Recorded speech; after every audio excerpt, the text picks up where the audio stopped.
Now, anybody got something to say about that? This is something I often tell my children.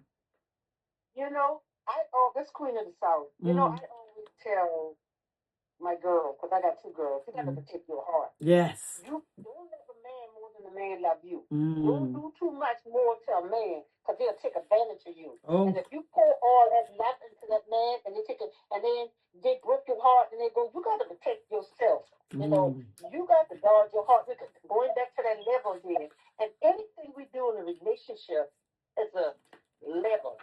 Because like when you first meet that person, you talk to that person, y'all just having a casual conversation, and you continue to talk, and then you go on a date, and then you fall in love, then you get engaged, then you get married. It's a level. So that's how your heart is.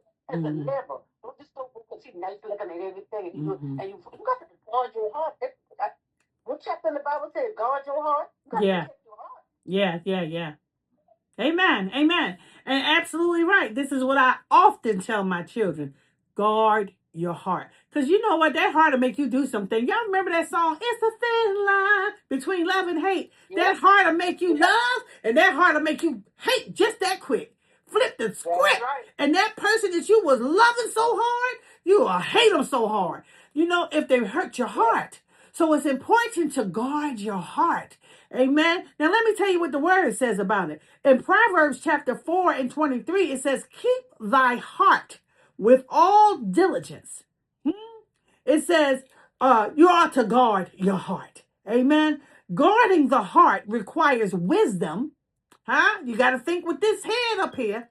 Wisdom, boundaries. This is what I'm not going to do. I remember when I met my husband was like, yeah, he said, we going to just be friends. I said, no, you going to be my husband. I already know.